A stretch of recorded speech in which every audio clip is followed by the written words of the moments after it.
The 911 dispatcher's voice was a flat line of practiced calm. 911, what's your emergency? A pause. Then a voice, smooth as polished granite, accustomed to command. My name is James Pittman. I'm at 114 Oceano Drive, Malibu. My wife. She's missing. When did you last see her, sir? Last night. She was emotional. We had a disagreement. Another pause, this one perfectly timed for effect. She's 8 months pregnant. The words hung in the air, a masterpiece of calculated despair.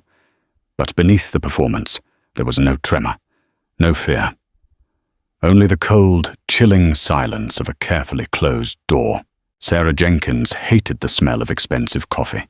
It smelled like secrets and non-disclosure agreements. As a reporter for the Los Angeles Tribune, she'd sat in enough sterile Beverly Hills offices to know that the richer the man, the more bitter the brew. She stared across her cluttered desk at the tip that had come in through the paper's anonymous hotline. Linda Johnson Pittman. Missing. Pregnant. Chloe Vance. Aspiring actress. Signs multi-picture deal with Phoenix Pictures. Same week. Coincidence was a luxury reporters couldn't afford. Sarah's editor, a perpetually stressed man named Dave, had been skeptical. James Pittman, the real estate mogul? He owns half of downtown. His lawyers will eat you alive, Sarah. He's released a statement. He's devastated and cooperating fully. Cooperating fully means his PR team is working overtime, Sarah had countered, tapping the printout of Chloe Vance's beaming face from a trade magazine. This girl couldn't get a call back for a car commercial 3 weeks ago. Now she's headlining a studio feature? A studio that, by the way, just received a massive infusion of capital from a private equity firm, a firm where James Pittman is a silent partner. Dave had sighed, running a hand through his thinning hair, but he'd given her the green light. Just don't get her sued. Again. Her first stop wasn't the police or Pittman's fortress-like Malibu estate. It was Linda's sister, a soft-spoken pediatrician named Dr. Eleanor Vance, who lived in a modest Pasadena bungalow that felt a world away from Oceano Drive. The house smelled of lemon polish and grief. Eleanor's eyes were red-rimmed, but her gaze was sharp. "He's putting on a show," she said, her voice trembling with rage. "The concerned husband, it's disgusting." She led Sarah to a small sitting room, walls covered in photos of 2 smiling sisters. In every picture, Linda's smile was radiant, genuine. Linda wasn't unstable. She was trapped. James didn't marry a woman. He acquired an asset. She was beautiful, came from a good family, looked perfect at his fundraisers. He controlled everything, her friends, her schedule, her money. She had to ask for an allowance like a child. "Did she ever talk about leaving him?" Sarah asked, her pen poised over her notepad. Eleanor nodded, twisting a damp tissue in her hands. Constantly, especially after she got pregnant. She said the baby changed everything. It wasn't just her life anymore. She was making a plan, saving small amounts of cash. She'd contacted a divorce lawyer, one who specialized in difficult men. She told him she was leaving. That was the disagreement he mentioned. Eleanor spat, the word dripping with venom. "It was last Tuesday night. She called me, whispering from the guest bathroom. She'd told him. He didn't yell. She said that's what scared her." He went completely silent. He just looked at her and said, "You are not taking my son from me. That will never happen." The next morning, she was gone. Sarah felt a chill crawl up her spine. This wasn't a grieving husband. This was a man whose prized possession had tried to escape. As she drove back toward the city, the LA skyline hazy with smog, Sarah thought about Linda Pittman. She wasn't just a headline anymore. She was a woman who had been planning a future, a mother-to-be fighting for her child's freedom. Sarah pulled over and looked at the photo of Chloe Vance again, her smile wide and vacant, a starlet on the rise. Was that the face of a co-conspirator, or just another one of James Pittman's acquisitions? The price of a Hollywood dream, Sarah suspected, had just gone up, and she had a sickening feeling that Linda Pittman had been the one to pay it. James Pittman's office occupied the top floor of a skyscraper that stabbed at the Los Angeles sky. The view was breathtaking, a panorama of power that stretched from the Hollywood Hills to the Pacific. Pittman himself was part of the landscape, impeccably dressed in a tailored suit, his silver hair perfectly coiffed, his smile a weapon of disarming charm. "Ms. Jenkins, thank you for coming," he said, extending a hand. His grip was firm, his eyes a piercing blue that seemed to assess her worth in a single glance. "I want to be as transparent as possible. Anything to help find my Linda." Sarah sat in a leather chair that probably cost more than her car. "Mr. Pittman, your wife's sister claims you had a serious argument the night Linda disappeared. She says she was planning to leave you." The smile didn't falter. It was a masterclass in emotional deflection. "Eleanor is distraught, and I don't blame her. She's looking for someone to blame. The truth is, Linda and I had a wonderful marriage. Were there moments of stress? Of course, a pregnancy can be challenging." He leaned forward, his voice dropping to a conspiratorial whisper. "Linda suffered from bouts of anxiety. Sometimes she felt overwhelmed. My fear is that she simply needed to get away, to clear her head, and she's gone somewhere without her phone." It was a perfectly crafted narrative. The fragile, unstable wife and the long-suffering, devoted husband. He was already poisoning the well. "And Chloe Vance?" Sarah asked, changing tack. "It's quite a coincidence she landed a major movie deal the same week your wife vanished." For the first time, a flicker of something cold crossed Pittman's face before being instantly suppressed. "Chloe is a talented young woman. I've made some introductions for her. Yes. I enjoy supporting the arts. Her success is her own. To imply any connection is not only libelous, it's deeply insulting to my family during this agonizing time." He was good. He was better than good. He was a predator who had learned to mimic the soothing sounds of his prey. Sarah knew she wouldn't get anything more from him directly. As she left, a lawyer with a face like a clenched fist handed her a folder. "A statement from Mr. Pittman's legal team," he said curtly. "We trust you'll report responsibly." It was a threat wrapped in legalese. That afternoon, Sarah drove to the sprawling Malibu estate. The police had finished their initial search, finding nothing. The house was a monument of glass and white stone overlooking the ocean, beautiful and sterile as a mausoleum. Sarah parked down the road, watching. She saw gardeners, pool cleaners, a private security detail. People who saw things. She found what she was looking for at a small market a few miles down the PCH. A woman with tired eyes and a nervous habit of looking over her shoulder was buying groceries. Sarah recognized her from a staff photo Eleanor had shown her. "Maria?" Sarah said softly. The woman froze, her hand hovering over a carton of milk. "I don't know you. My name is Sarah Jenkins. I'm a reporter. I'm looking into Linda Pittman's disappearance. You were her housekeeper." Fear washed over Maria's face. "I quit. I don't work there anymore. I don't know anything." She tried to move past, but Sarah stood her ground. "Linda's sister said you were close with her. She said Linda confided in you." Maria's eyes filled with tears. "Please," she whispered, her voice barely audible. "You don't understand. He will ruin me. He will ruin my family. Just leave it alone." She grabbed her basket and practically ran from the store. But Sarah had seen the truth in her eyes. Maria didn't just know something. She was terrified of it. She was the vanishing witness.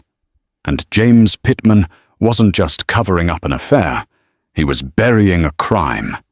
The foundation of his perfect life was built on a lie, and Sarah could feel the first hairline crack beginning to form.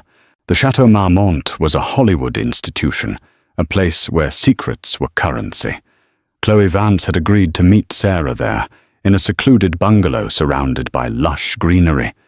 It was a power move, designed to put Sarah on the back foot. Chloe was even more stunning in person, with the kind of manufactured perfection that casting directors adored. She wore a simple white dress, but on her it looked like couture. She sipped an iced tea, the picture of unbothered success. "I have 10 minutes, Chloe said, her voice a practiced, breathy purr. "My agent is screaming at me for even talking to you." "Then let's not waste them," Sarah replied, opening her notebook. "Tell me about your relationship with James Pittman." Chloe laughed, a tinkling sound that held no humor. "He was a mentor. He believed in my talent when no one else did." "Is that what he calls it now?" Sarah pressed, her tone sharp. "He's a married man whose pregnant wife is missing, and you, his protégé, suddenly get the role of a lifetime from a studio he's financially backing. It looks bad, Chloe." The starlet's facade cracked. A flash of genuine anger lit her eyes. "What are you implying? That I had something to do with that? That's insane. James is a generous man. My deal was in the works for months. It has nothing to do with her." She said the last word, as if it were an obscenity. "Then why can't anyone in the industry find a record of this production company, Phoenix Pictures, before last month?" Sarah countered, leaning in. "Why was it funded by a blind trust that traces back to the Cayman Islands? A trust that James Pittman has used before to hide assets during contentious business deals." Chloe's composure began to fray. Her hand trembled slightly as she set her glass down. "I'm an actress. I don't know anything about finance. I sign where my agent tells me to sign." "Your agent, who you just hired 2 weeks ago. The one who works for the same agency that represents James Pittman's corporate interests. It was a direct hit." Chloe paled. The cool, confident actress was gone, replaced by a scared young woman who had waded into waters far too deep. "James told me she was leaving him," Chloe whispered, her voice losing its polish. "He said she was unstable, that she was going to use the baby to destroy him. He said he needed to protect himself, his assets. Protect his assets." Sarah's blood ran cold. "Is that what he called his wife and unborn child?" "I didn't ask questions," Chloe snapped, her fear turning back into defiance. "This town is full of powerful men with complicated lives. You do what you have to do to get ahead. I got my shot. I'm not going to let you or anyone else take that away from me." She stood up abruptly, her chair scraping against the stone patio. "This interview is over. My lawyer will be in touch if you print a single word of these lies." As Chloe hurried away, she fumbled with her purse. A small, jewel-encrusted keychain fell to the ground. Sarah picked it up. It was a custom piece, a small golden phoenix with ruby eyes. An extravagant gift. A thank you for a job well done. Or, Sarah thought with a grim certainty, payment for services rendered. Chloe wasn't the mastermind, but she was a link in the chain. She had rehearsed her lines for this meeting, but Sarah had pushed her off script, and in that moment of panic, she had revealed the plot. James Pittman wasn't just protecting his assets, he was liquidating a liability. Finding Maria Sanchez was like trying to catch smoke.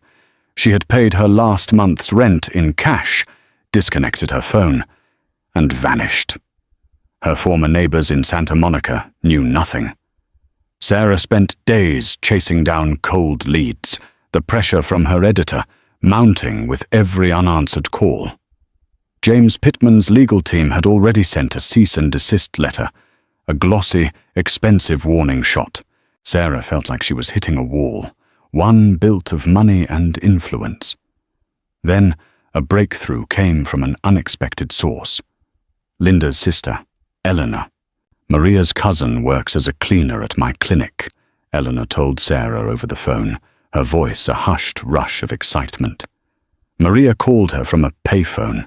She's scared.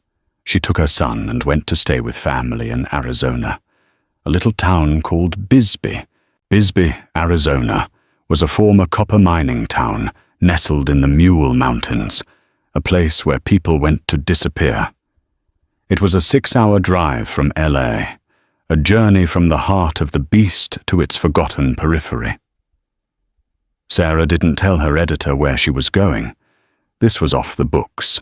She found Maria in a small, dusty, clapboard house on a street overlooking a vast, open-pit mine. The woman who answered the door looked 10 years older than the one Sarah had seen in the market.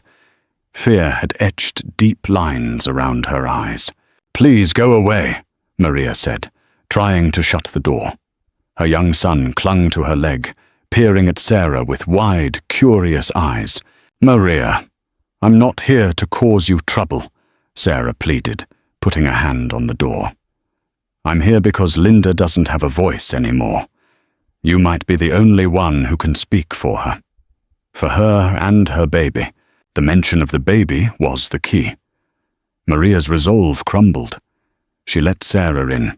The house was sparse, but clean, the air thick with the smell of brewing coffee and fear. They sat at a small kitchen table, Maria's hands wrapped around a chipped ceramic mug. For a long time, she was silent. Then, the words came flooding out, a torrent of confession she had been holding back for weeks. "That last night, it was bad," she began, her voice shaking. "Worse than ever. I was finishing in the kitchen. I could hear them in the living room. Mrs. Pittman, Linda. She was so calm. She told him she had a lawyer, that she was leaving, and she was taking the baby. She said she didn't want his money, just her freedom." Maria paused, taking a shuddering breath. "He didn't shout. He was quiet. I heard him say, 'You think you can just walk away?' With my son?" Then I heard a sound. A thud. And Mrs. Pittman cried out. Not a scream, just a gasp of pain. Tears streamed down Maria's face. I peeked through the door. He had her by the arms, shaking her. She was on the floor. He was standing over her, and his face, Dios mío, it was not human. It was pure rage. He looked at her belly and said, "You will not take him from me. I will burn everything to the ground before I let you do that." Maria buried her face in her hands, her shoulders shaking. He saw me. Just for a second. He saw me in the crack of the door. The next morning, his security man came to my house. He gave me an envelope with $10,000 in cash. He said I was a good worker, but my services were no longer needed. He said my family back in Mexico would be very sad if something happened to their funding. It was not a suggestion. It was a promise. Sarah's heart pounded in her chest. This was it. This was the testimony that could tear down James Pittman's empire of lies. But it was also the word of a terrified, undocumented woman against a billionaire. "Maria, will you tell the police this?" Sarah asked gently. Maria looked up, her eyes filled with a profound, soul-deep terror. "He will destroy me, señorita. He will find me. He will do to me what he did to her." Sarah knew she was right to be afraid. But as she looked at this brave, broken woman, she also knew she couldn't let that fear be the final word. She had found her vanishing witness. Now, she had to find a way to protect her long enough to make her voice heard. Armed with Maria's horrifying story, Sarah felt a surge of righteous energy. But when she discreetly presented the information to her contact at the LAPD, Detective Miller, the response was deflating. "It's a powerful story, Jenkins," Miller said, leaning back in his squeaky office chair. But legally, it's hearsay from a scared witness who fled the state. Pittman's lawyers will paint her as a disgruntled ex-employee trying to extort him. We need something solid, something he can't spin. Frustration gnawed at Sarah. Pittman was untouchable, wrapped in layers of money and legal armor. She decided to attack from a different angle. If she couldn't prove what happened to Linda's body, maybe she could prove the motive behind it. She started digging back into the deal with Phoenix Pictures, Chloe Vance's golden ticket. She spent 2 days locked in her apartment, surrounded by financial records, incorporation documents, and a truly heroic amount of caffeine. She traced the funding for Phoenix Pictures through a labyrinth of shell corporations, from the Cayman Islands to Delaware to a small, unassuming office in Van Nuys. The paper trail was designed to be impenetrable, a financial fortress. But Sarah found a crack. A name appeared on one of the secondary incorporation documents as a registered agent, a low-level financial consultant named Arthur Finch. A quick search revealed Finch had handled similar setups for Pittman Development in the past. He was a creature of habit. More importantly, a public records search showed he was going through a messy, expensive divorce. A man under financial pressure was a man who might talk. Sarah found Arthur Finch not in a high-rise office, but in a dimly lit sports bar in Tarzana, nursing a beer and staring at a basketball game with vacant eyes. He was a small, rumpled man, the kind of person who fades into the background, perfect for handling a billionaire's dirty work. "Mr. Finch," Sarah said, sliding onto the stool next to him. "I'm Sarah Jenkins. I'm a reporter. I have some questions about Phoenix Pictures." Finch flinched as if he'd been tasered. "I don't know what you're talking about." "I think you do," Sarah said, placing a copy of the incorporation document on the bar between them. His name was circled in red. "I know you work for James Pittman. I also know your wife's lawyer is demanding a hefty settlement. A major scandal involving your #1 client probably wouldn't help your financial situation." It was a bluff, but it landed. Finch's face went slack with panic. He looked around the bar nervously. "You don't know what you're messing with. This isn't some white-collar fraud case. I know a pregnant woman is missing, and your boss's mistress got a multi-million-dollar production deal out of nowhere," Sarah said, her voice low and intense. "Tell me what the deal was really for." Finch drained his beer in one long swallow. "It wasn't a payoff," he finally mumbled, avoiding her eyes. "Not for the girl, anyway. It was a transfer. Pittman knew his wife was leaving him. In a California divorce, she'd be entitled to half of everything. He was moving assets, hiding them. He was creating a new company, funding it with his own hidden money, and putting the actress's name on it as a front. When the divorce was settled, he'd dissolve the company, and the money would be his again. Clean. The movie deal was just the cover story to make the money's existence look legitimate. Sarah's mind reeled. The sheer, cold-blooded calculation was staggering. He wasn't just going to leave his wife. He was going to leave her with nothing. He was planning to cheat her out of her share, Sarah said, the pieces clicking into place. Finch gave a bitter, humorless laugh. That was the plan. But I guess she found out about it. Or maybe she found out about something else. He signaled the bartender for another beer. I set up the accounts. That's all I did. I saw documents, timelines. He was planning this for months. What else did you see, Arthur? He shook his head, staring into his glass. I saw the purchase of a remote property, up near Castaic Lake. Bought through another shell company about 2 months ago. He paid cash. Said it was a long-term land investment. A cold dread settled in Sarah's stomach. A remote property. Paid in cash. An investment no one knew about. It wasn't a place to hide his money. It was a place to hide something else. The money trail hadn't just led her to the motive. It had led her to the gravesite. The reversal was swift and brutal. Sarah took her findings, Maria's testimony, the financial trail, the existence of the Castaic Lake property, and published a bombshell article in the Tribune. The story exploded online, a viral sensation of outrage and speculation. For a moment, it felt like victory.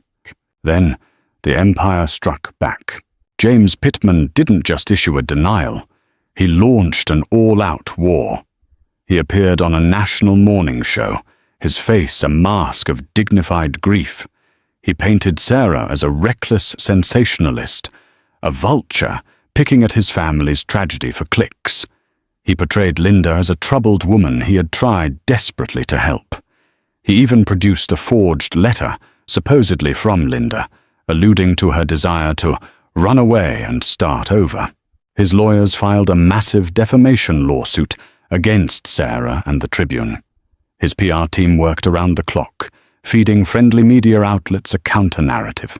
Chloe Vance, coached to perfection, gave a tearful interview, calling Sarah's article a disgusting fabrication, and professing her unwavering belief in James's innocence.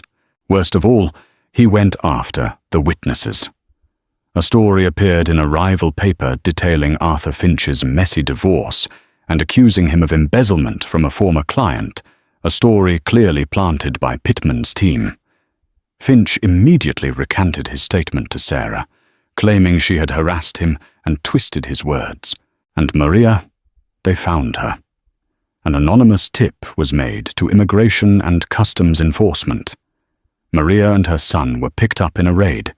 She was in a detention center, facing deportation. Her testimony was now worthless, the word of a so-called illegal alien with a grudge. Sarah was reeling. Her editor, Dave, was facing immense pressure from the paper's owners. They want to settle, Sarah. They want to print a retraction. Your career is on the line here. His pockets are deeper than God's. She felt the walls closing in. The public, swayed by Pittman's media blitz, was turning against her. The comments on her article were filled with vitriol, accusing her of destroying an innocent man. She had shown her hand, and he had countered with a royal flush of power and deceit. He hadn't just denied her story. He had systematically dismantled it, witness by witness, fact by fact, until she was the one who looked like the liar. One evening, sitting alone in her apartment, the city lights twinkling mockingly outside, Sarah felt a profound sense of despair. She had failed Linda. She had made things worse for Maria. Pittman was going to get away with it.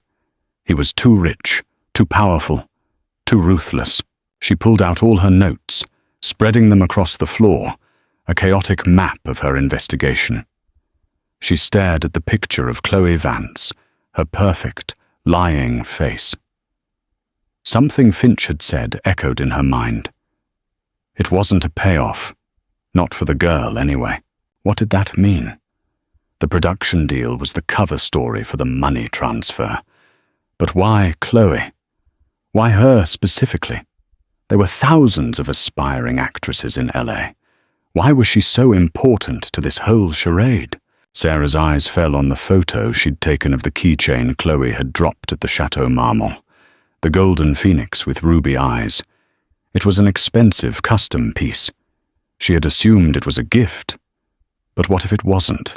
On a hunch, she started searching for high-end custom jewelers in Beverly Hills. It was a long shot.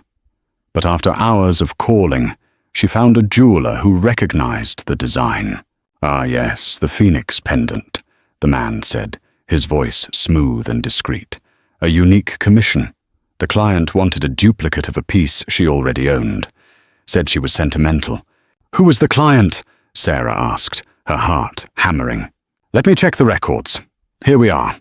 The original piece was purchased over a year ago. A gift from Mr. James Pittman to Ms. Linda Johnson Pittman." The air left Sarah's lungs. It was Linda's. The phoenix wasn't a gift for Chloe. It was a prop. Chloe wasn't just playing the role of a starlet, she was playing the role of Linda. The entire deception was more intricate, more personal, more twisted than she could have ever imagined. Chloe didn't just have a contract, she had Linda's jewelry. And what else did she have? In that moment, Sarah knew. The key to everything wasn't with the witness who saw the crime, but with the woman who was paid to help erase the victim. The knowledge that Chloe was wearing a copy of Linda's jewelry rewired the entire investigation for Sarah. This wasn't just a financial cover-up, it was a psychological one. James was replacing his wife, piece by piece, with a younger, more compliant model. He wasn't just hiding a crime, he was rewriting reality. This gave Sarah new leverage. She called Chloe, her voice calm and steady. "I know about the Phoenix keychain, Chloe. I know it was Linda's. I know he had a copy made for you. What else of Linda's did he give you? Her clothes? Her car? Did he ask you to practice her signature?" There was a sharp intake of breath on the other end of the line, followed by a choked silence. Sarah had hit a nerve. "Meet me," Sarah said. "An hour. The coffee shop on Larchmont. Come alone. This is your one and only chance to get out in front of this." Chloe was there, huddled in a corner booth, wearing oversized sunglasses and a scarf that did little to hide her terror. The confident starlet was gone, replaced by a ghost. "He's crazy," Chloe whispered, as soon as Sarah sat down. Her hands were shaking so badly she could barely hold her cup. "I thought he was just controlling. But this is something else."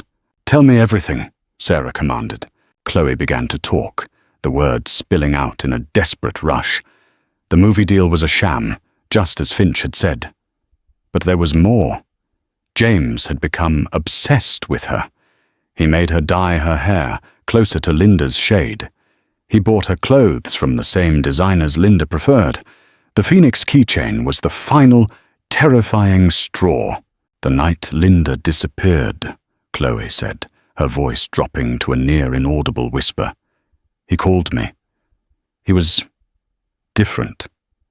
Not his usual calm, collected self. He was agitated, breathing heavily. He said, 'It's done. The problem is handled. Now you just need to be ready to play your part.'" I thought he meant the movie deal. I thought he meant he'd finalized the divorce. Sarah leaned closer. "Did he say anything else?" Chloe's eyes darted around the coffee shop. "He was ranting. He said she'd threatened to go to the press about his business dealings, about the fraud. He said she thought she could ruin me. Nobody ruins me. And then he said something I'll never forget." She took a shaky breath. He said, "I took her up to the new property, to our special place. She loved the view. It's the last thing she'll ever see." The confession hung in the air between them, ugly and undeniable. It was circumstantial, but it placed him at the remote property with his wife on the night she vanished, and it provided a chilling motive beyond the divorce. "Why are you telling me this now, Chloe?" Sarah asked, her gaze unwavering. "Because yesterday, one of his lawyers visited me," she said, tears welling in her eyes. "He gave me a new script. It was a statement for the police, a false alibi for James. It said I was with him that whole night. He wants me to perjure myself. He told me that my contract has a morality clause, and if I don't cooperate, my career, my reputation, everything will be gone. He said, 'You're with him, or you're under him.' I realized then, I'm not his partner. I'm just his next victim. She had been bought and paid for, and now her owner was coming to collect." "Do you have any proof of that phone call?" Sarah asked, her mind racing. Chloe hesitated, then nodded slowly. I record all my calls with agents and producers. It's a habit, to protect myself from bad deals. I was so scared after he called, I never deleted it."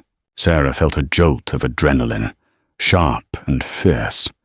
It was the missing piece, the one thing James Pittman couldn't spin, couldn't buy, couldn't bury. "Give it to me, Chloe," Sarah said. "Give it to me, and I can give you a way out. Not a perfect way, but a path back to your own life. Not the one he's built for you." Chloe looked at Sarah, her face a battleground of fear and a desperate, burgeoning hope. She reached into her purse and pulled out a small, slim smartphone, placing it on the table between them. It was the devil's bargain, her Hollywood dream in exchange for her soul. And she had finally chosen her soul. Sarah didn't go to the LAPD. Miller was a good cop, but the department was compromised by Pittman's influence. Instead, she went to the one place she knew was hungry enough and powerful enough to take on a titan like James Pittman, the U.S. Attorney's Office.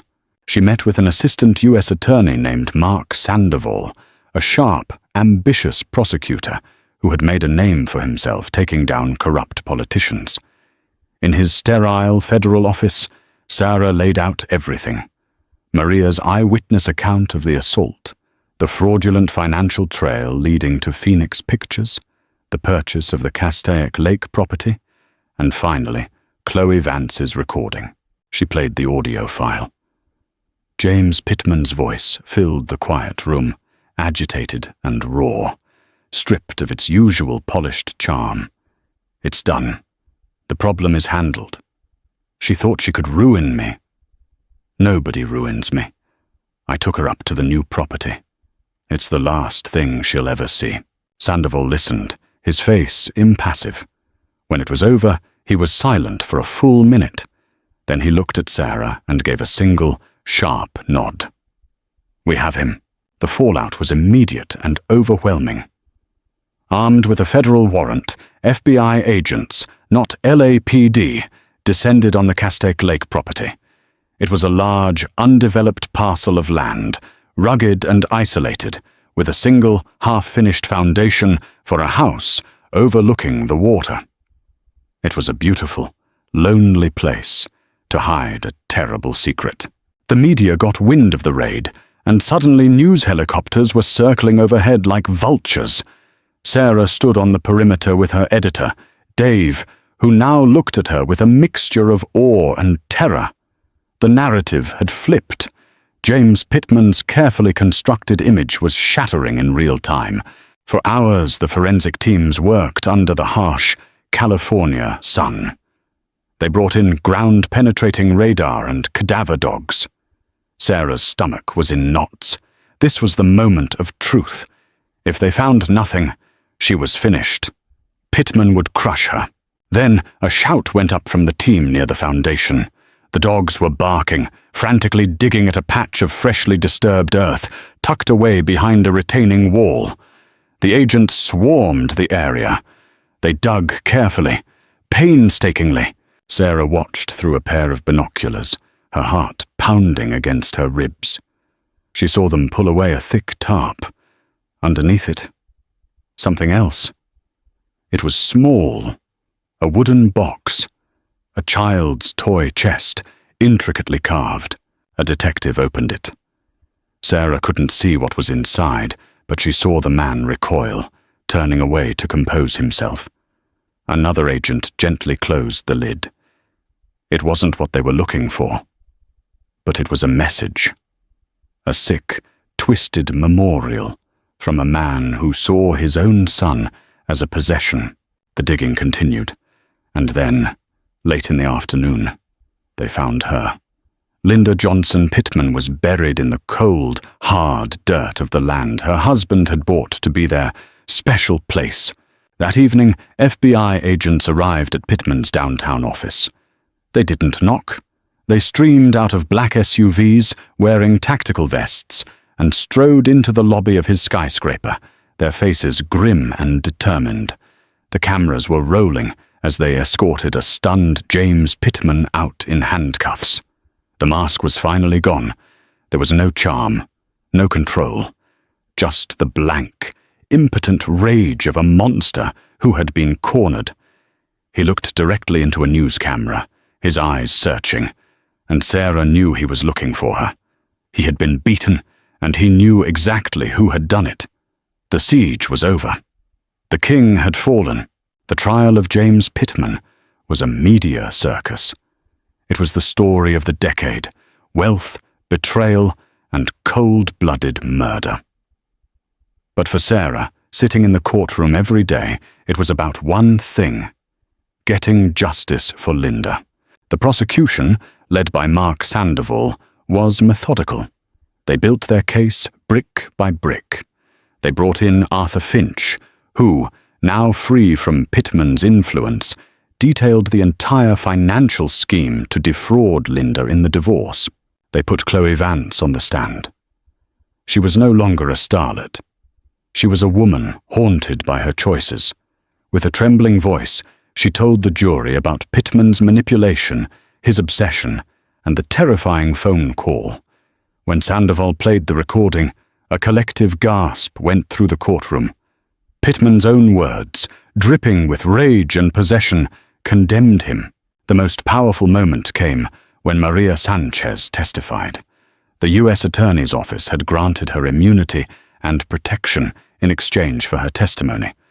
She walked to the stand with a quiet dignity, no longer a frightened refugee, but a woman reclaiming her voice. She looked directly at James Pittman and described the brutal assault she had witnessed, her voice clear and unwavering. She spoke of Linda's kindness, of her dreams for her baby.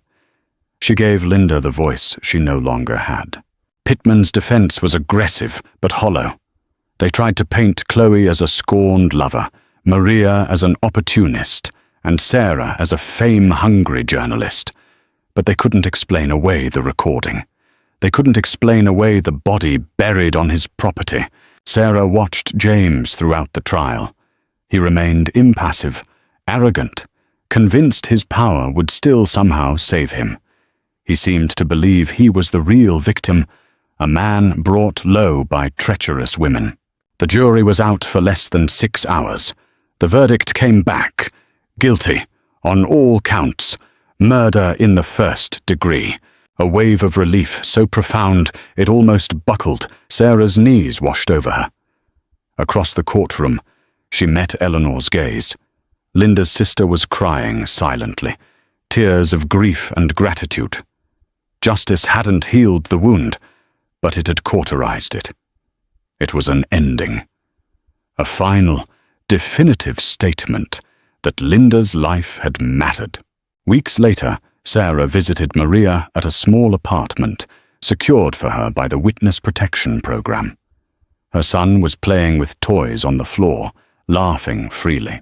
"You're safe now," Sarah said. "Because of you," Maria replied, her eyes full of warmth.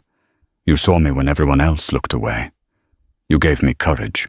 Sarah left feeling a sense of peace she hadn't felt in years. She hadn't just broken a story. She had helped restore a small piece of the world's moral balance. Her last stop was the coast. She drove out to a bluff overlooking the Pacific, not far from the house where Linda had lived. The ocean was vast and endless. She thought about Linda, a woman she'd never met but had come to know so intimately. She thought about her resilience, her quiet fight for freedom. The story was over. But the echoes of Linda's strength, of Mariah's courage, and of Chloe's difficult redemption would stay with her forever. She had done more than write a headline. She had ensured a legacy. In the end, justice found its way through the labyrinth of power and money. James Pittman will spend the rest of his life in a prison cell, a king confined to a concrete box. Chloe Vance, after cooperating fully, received a reduced sentence for her role in the financial cover-up. She left Hollywood behind, seeking a quiet life far from the spotlight she once craved. Maria and her son were granted asylum, free to build a new life on the foundation of her incredible bravery. And Sarah Jenkins? She wrote a book about Linda's story, a tribute to the woman whose fight for freedom cost her everything but inspired so many. It became a testament to the fact that no one is truly untouchable, that truth can be a formidable weapon, and that one person's voice, amplified by courage, can indeed topple an empire. Linda Johnson, Pittman got her justice, and in doing so, gave countless other women a renewed sense of hope and the strength to find their own second chances.